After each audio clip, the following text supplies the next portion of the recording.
clock ticks down. Every second feels like an eternity. Germany, a footballing juggernaut, are pressing, relentless in their attack. Wave after wave crashes against a Danish defence that seems on the verge of collapse. They've held on for so long. A team that wasn't even meant to be here. But now, it feels like it's all about to end. The ball's in their half, and the world holds its breath. Will the fairy tale end here, on the cusp of glory? Or will Denmark, the ultimate underdogs, deliver a final, stunning blow that will echo through the ages? This is the story of the impossible triumph. The year's 1992. Europe is a continent in flux. The Soviet Union has dissolved and a new world order is being born. On the football pitch, the narrative is much the same. The European Championship is set to begin in Sweden, but as the tournament draws near, a cataclysm in the Balkans changes everything. Yugoslavia, a nation in the throes of a civil war, is disqualified by UEFA. A sudden, monumental void appears at the heart of the competition. 10 days before the first match, UEFA extended an unprecedented invitation to the runner-up of Yugoslavia's qualifying group, Denmark. The tale of the Danish players being called back from their sun-drenched beaches is one of the most enduring myths in football history. And while it is a romantic exaggeration, as many of the players were training for a friendly match, it perfectly captures the surreal and unprepared nature of their entry. Denmark had already mentally closed the book on their Euro 92 campaign. They'd failed to qualify, and their manager, Richard Nielsen, was famously in the midst of renovating his kitchen. This wasn't a team with a meticulously planned strategy or a deep, long-term preparation. They were an afterthought, a substitute, a team simply there to make up the numbers. This lack of expectation, however, would prove to be their greatest asset. Denmark had missed out on the previous World Cup and had been in a state of turmoil. Their manager Nielsen was unpopular with many, including star players like Michael and Brian Laudrup. Michael in particular, a superstar of the era, remained absent, and a significant blow to the team's creative firepower. But what remained was something forged in adversity. A core group of players from the successful Brøndby team provided a deep, ingrained understanding on the pitch. They were a cohesive unit, a tight-knit family who'd fought together for years. They may have lacked the individual brilliance of a Michael Laudrup, but they had an unshakable team spirit, a unity that would be their guiding light through the matches to come. They were without pressure. They were without fear. They had nothing to lose, and a whole continent to surprise. Denmark's odyssey began with a tense goalless draw against England. It was a gritty, cagey affair. The English side, weakened by injuries to key players, found themselves thwarted by a resolute Danish defence, and a goalkeeper who would come to define their tournament. Peter Schmeichel, already a formidable presence, made a number of crucial saves in a sign of the heroics to come. The Danes, for their part, showed moments of attacking promise, with a shot from John Jensen striking the post, tantalising hint of what might be possible. The second match pitted them against their rivals and the tournament host Sweden. The atmosphere was electric. It was a cauldron of noise and tension. The game was tight, and after a goalless first half, Sweden's Thomas Brolin broke the deadlock. The Danish hope seemed all but over. They were now at the bottom of their group with just 1 point, facing a near impossible task in their final group game. The script seemed to be writing itself. But this was a team that refused to follow the script. Their final group match was against France, a team overflowing with talent and widely tipped as one of the tournament favourites. France needed a win to progress, but they were burdened by the weight of expectation. Denmark, meanwhile, played with a liberation that came from knowing their fate was almost sealed. They were free to play without fear. It was a masterclass in exploiting a psychological advantage. Danish midfielder Henrik Larsson gave his side an early lead, silencing the French fans and rattling their team.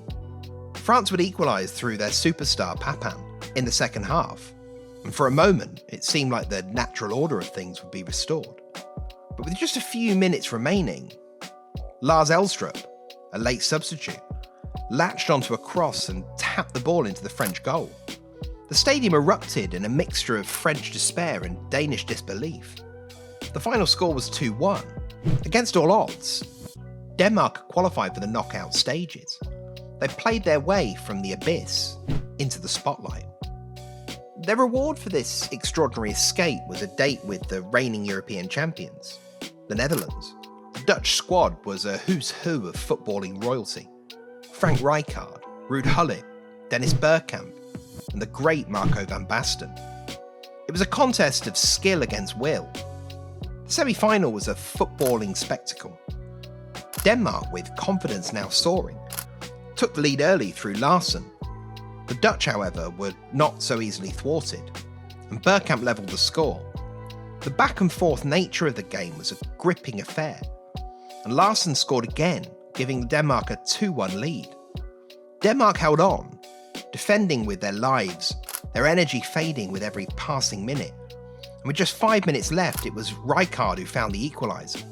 The match was forced into extra time, and then to penalties. The weight of a nation's hopes and the fate of their miraculous journey now rested on a series of kicks from 12 yards. The first penalties were scored, but then the legendary Marco van Basten stepped up. He placed the ball, took a few steps back, and struck. Peter Schmeichel, a behemoth of a man, guessed correctly, diving low to his left and palming the ball away. The save was a seismic moment. It broke the Dutch spirit and filled Denmark with an unshakable belief. With the score at 5-4, Kim Christofte, Denmark's final penalty taker, stepped up and calmly slotted the ball home. The impossible had happened. Denmark had defeated the European champions and booked their place in their first ever European Championship final.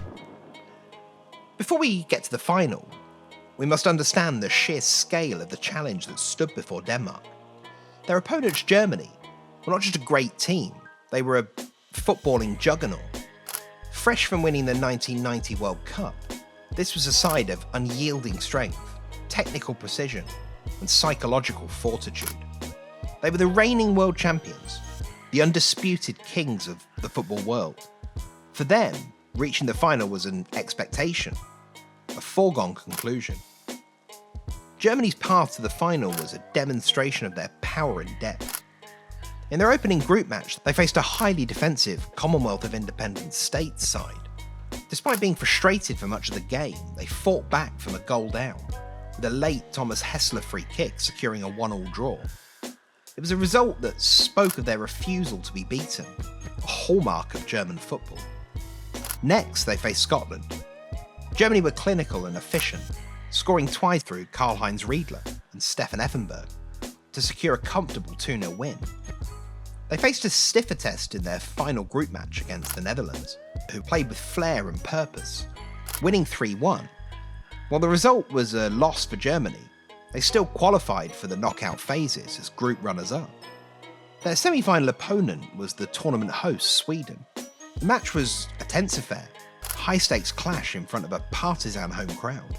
And once again, Germany's iron will shone through.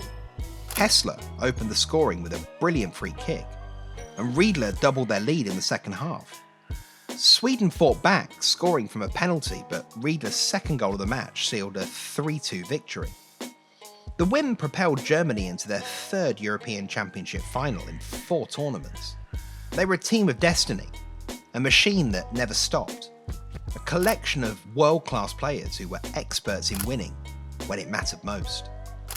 The narrative was clear. The world champions would face a team of amateurs who'd been plucked up from obscurity, wrestled from pina coladas on the beach to compete in a European Championship final. This was to be a celebration of German dominance, grand finale, where the script would be rewritten to correct the error of Denmark's impossible semi-final victory. The stage was set for a coronation. In June '92, the atmosphere in Gothenburg was a charged mix of anticipation and German confidence. Germany, with a full extra day of rest, looked fresh and ready to assert their authority. The opening minutes of the final were a stark reminder of the monumental task ahead for Denmark. Germany dominated, pressing relentlessly. Shots rained down on the Danish goal, but each time they were met with the unyielding force of Peter Schmeichel.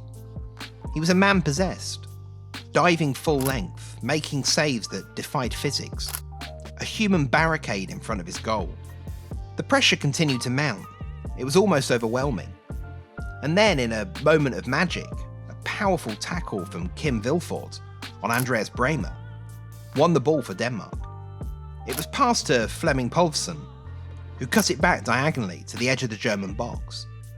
There, arriving with a perfect timing, was John Jensen, who unleashed a strike of pure power. It was a missile, a shot that flew with no backlift, a blur of motion that passed through a gap in the German defence, and past the unsighted Bodo Illgner. Denmark, the underdogs of underdogs, had scored. They'd taken a lead against the world champions. It seemed to stun the German machine into a state of disbelief, while simultaneously emboldening Denmark. Germany, however, were not a team to be easily rattled. They came straight back, their attack a furious storm.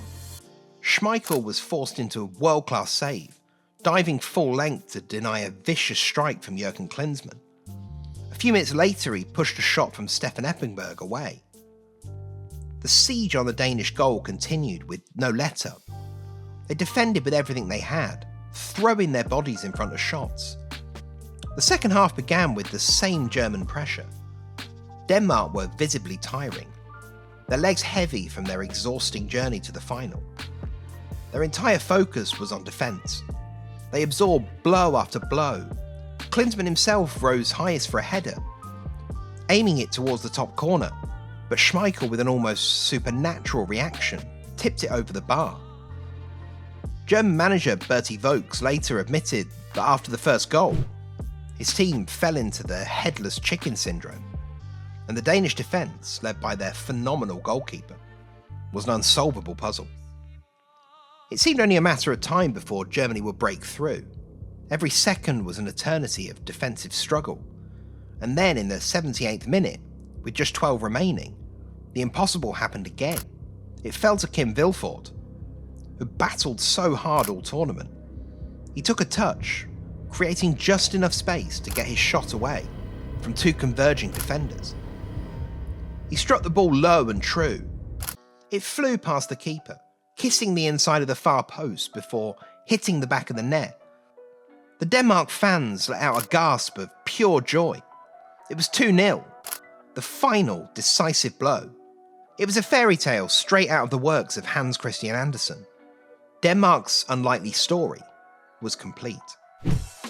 The final whistle blew, and the Danish players, a mix of exhausted warriors and triumphant heroes, collapsed in a collective heap. The celebrations were raw and genuine. A team of outsiders, of replacements, had not only reached the pinnacle of European football, but had done so by defeating the world champions. This victory was so much more than a win. It was a cultural and symbolic event that resonated far beyond the world of football. It was an affirmation of a national identity, a testament to the power of unity and the sheer will to win against overwhelming odds. The Danish victory has been described as one of the greatest shocks in international football history. The legacy of Euro 92 is not just the trophy, but the story of how they won it.